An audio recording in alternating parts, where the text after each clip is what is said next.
Are you living just to survive?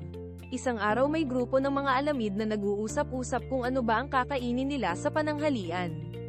Hanggang sa nakita nila ang isang rabbit sa tabi ng lambak. Ang sabi ng unang alamid, "Akin yang kuneho na yan, pastahan tayo." Sabi ng pangalawang alamid, "Sige nga, dalhin mo sa hapagkainan." Walang sinayang na oras ang unang alamid at agad netong hinabol at sinundan ang kuneho. Ginawa ng alamid ang kanyang makakaya upang maabutan ang kuneho pero sa kasamaang palad ay hindi siya nagtagumpay. Lumipas na lang ang ilang oras ng paghabol ngunit ito ay nabigo. At habang tumatakbo naman ang kuneho ay napag-alaman niya na wala na ang alamid na humahabol sa kanya kaya ito ay agad-agad na lumihis ng daan at nagpakalayo-layo. Ano sa tingin mo ang dahilan ng alamid bakit hindi niya naabutan ng kuneho? Obviously, ang alamid at ang kuneho ay may magkaibang layunin. Ang alamid ay tumatakbo para magkaroon ng kakainin sa pananghalian subalit ang kuneho ay tumatakbo ng mabilis para ilaban ang kanyang buhay. Kaibigan, sa araw-araw ano kaya sa tingin mo ang iyong nilalaban? Ang magkaroon lang ng kakainin o ang magkaroon ng masaganang buhay? Ayon sa 2023 SWS Social Weather Survey, sa fourth quarter ratings ng typical Filipino families ay 13 million household ang nabibilang sa poverty line.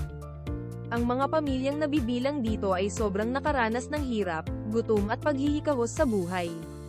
At bilang mamamayan tayo ng bansang Pilipinas, paano natin malulunasan ang ganitong problema? Maaaring ang iba sa atin ay nawawalan na ng pag-asa. Bilang individual naniniwala kami na ang ugat ng kahirapan ay dumedepende sa kung paano tayo mag-isip, magdesisyon at magpahalaga sa buhay.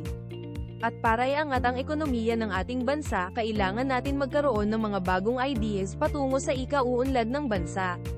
Ang bawat isa sa atin ay dapat makipagtulungan sa ating kapwa hindi lang para mabuhay kundi upang gumanda ang ating pamumuhay. Gamit ang negosyanteng pag-iisip at disiplina, kaya nating iangat ang antas ng ating pamumuhay at bumuo ng matatag na republika.